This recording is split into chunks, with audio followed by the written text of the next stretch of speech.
বেশিরভাগ বাপ মাই জানে ছেলে এবং মেয়ে তারা নিজেদের মধ্যে একটা রিলেশন করে চলছে, এরপরও বাপ মা চিন্তা করে থাক করুক, বিয়ে যান না করে। সুবহানাল্লাহ, এর চেয়ে দুর্ভাগ্য আর কি হতে পারে? সবই যখন করবে তাহলে বিয়ে করলে সমস্যাটা কোথায়? বিয়ে করলে অসুবিধাটা কোথায়? সংসার করবে না, একসাথে থাকবে না, তুলে আনবে না, সেটা নির্দিষ্ট সময়ের পর, পড়ালেখার পর, চাকরি বাকরির পর তখন করবে। আগ্রহ হয়ে থাকলে বাপ মা যদি একটু ছাড় দেন, হাজার হাজার অবৈধ সম্পর্ক বৈধ হয়ে যেতে পারে, হাজার হাজার ছেলেরা হারাম থেকে বাঁচতে পারে। এখন ছেলে যদি বাপ মাকে বুঝাইতে না পারে, ব্যালেন্স করতে না পারে, তাহলে কি করবে? ওই যে আগেরটার উত্তর, দুদিকে দুজন দৌড় দিবে। এখন নিজেরটা ঠিক রেখা বলবেন যে বাপ মারে কিভাবে বোঝানো যায়, বাপ মা রাজি না তাহলে আমরা করতে পারি কিনা, তাহলে মাসালা কি করা যায়, সে অসুস্থ হয়ে যাবে। এসব নাটক করা হয় নিজের চাহিদাটা পূরণ করার জন্য। নিজের নফসের চাহিদা পূরণ করার নাম দিন না। দিন হলো আল্লাহর নির্দেশ পালনার্থে যদি কাউকে ছাড়া লাগে ছাড়বো, এর নাম স্যাক্রিফাইস। এর জন্য আপনি জান্নাত পাবেন। জান্নাত কি জন্য দিবে আল্লাহ তাআলা? ছেলে মেয়ে রিলেশনে জড়িয়ে পড়তেছে, কিন্তু পরবর্তীতে অভিভাবক মেনে নিচ্ছে।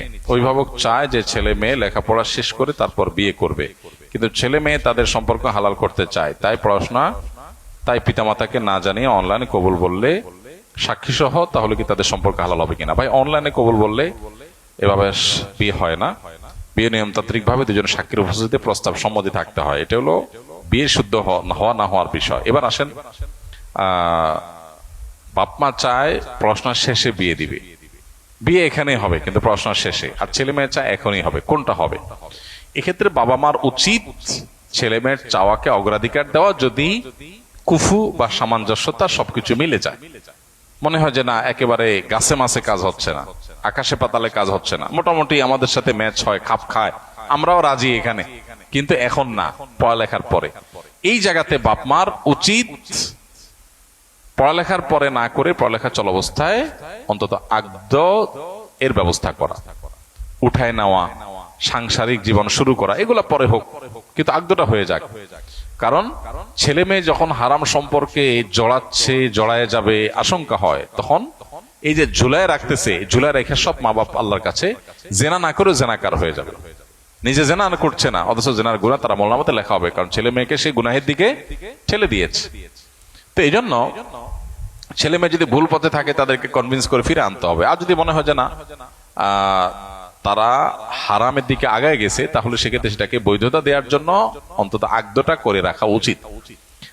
বেশিরভাগ বাপ মাই জানে ছেলে এবং মেয়ে তারা নিজেদের মধ্যে একটা রিলেশন করে চলছে, এরপরও বাপ মা চিন্তা করে থাক করুক, বিয়ে যান না করে, বিয়ে যান না করে। সুবহানাল্লাহ, এর চেয়ে দুর্ভাগ্য আর কি হতে পারে? সবই যখন করবে তাহলে বিয়ে করলে সমস্যাটা কোথায়? বিয়ে করলে অসুবিধাটা কোথায়? সংসার করবে না, একসাথে থাকবে না, তুলে আনবে না, সেটা নির্দিষ্ট সময়ের পর, পড়ালেখার পর, চাকরি বাকরির পর তখন করবে। আগ্রহ হয়ে থাকুক। আগ্রহ হয়ে থাকলে বাপ মা যদি একটু ছাড় দেন, হাজার হাজার অবৈধ সম্পর্ক বৈধ হয়ে যেতে পারে, হাজার হাজার ছেলেরা হারাম থেকে বাঁচতে পারে। এখন ছেলে যদি বাপ মাকে বুঝাইতে না পারে, ব্যালেন্স করতে না পারে, তাহলে কি করবে? ওই যে আগেরটার উত্তর, তাহলে দুই দিকে দৌড় দিবে, দুদিকে দুজন দৌড় দিবে। এখন নিজেরটা ঠিক রেখা বলবেন যে বাপ মারে কিভাবে বোঝানো যায়, বাপ মা রাজি না তাহলে আমরা করতে পারি কিনা, তাহলে মাসালা কি করা যায়, সে অসুস্থ হয়ে যাবে। এসব নাটক করা হয় নিজের চাহিদাটা পূরণ করার জন্য। নিজের নফসের চাহিদা পূরণ করার নাম দিন না। দিন হলো আল্লাহর নির্দেশ পালনার্থে যদি কাউকে ছাড়া লাগে ছাড়বো, এর নাম স্যাক্রিফাইস। এর জন্য আপনি জান্নাত পাবেন। জান্নাত কি জন্য দিবে আল্লাহ তাআলা? দুনিয়াতে সব 16 আনা ঠিক রাখছেন, রেখে আল্লাহরে বলবেন আল্লাহ জান্নাত দেন, কোন মুখে বলবেন? আল্লাহর জন্য স্যাক্রিফাইস তো করতে হবে। আল্লাহ আমাদের যুবকদেরকে ঈমানের শক্তি দান করুন। যারা দেখে এখন মনে হচ্ছে যে এর নিয়ে সংসার করলে আমার জীবনে শুধু ফুল ফুটবে সকাল বিকাল, হইতে পারে মায়ের পড়বে সকাল বিকাল, হইতে পারে। এগুলো যৌবনের ভ্রম, এগুলো যৌবনের পাগলামি, একটা বয়সের ভ্রম। এগুলাকে ওভারকাম করতে পারে বুদ্ধিমান যুবকরা, বুদ্ধিমান তরুণেরা। আল্লাহ তাআলা এর চাইতে অনেক ভালো অপশন আপনার জন্য জীবনে হয়তো রেখেছেন। এই জন্য হারাম থেকে বাঁচার জন্য মানসিকতা দরকার। আমি একবার সেলুনে চুল কাটতে গিয়েছি, সেখানে চুল কাটার ছেলেটা হিন্দু হওয়া সত্ত্বেও আমাকে সালাম দিয়েছে, আর আমিও তখন উত্তর দেই। পাশের মুরব্বী লোকটা বলে উঠলো, তাকে তুমি সালাম দিও না, বরং তোমাদের ধর্মে যা আছে তাই বলো। এখন জানতে চাই বিষয়টা কেমন, সে আমাকে সালাম দিলে বা আমি তাকে সালাম দেওয়াটা কি রূপে বুঝিয়ে দিব। কোন মুসলিম সালাম দিলে তাকে ওয়ালাইকুম বলে উত্তর দিবেন, একবারে কোনো উত্তর দিবেন না, এটা উচিত না।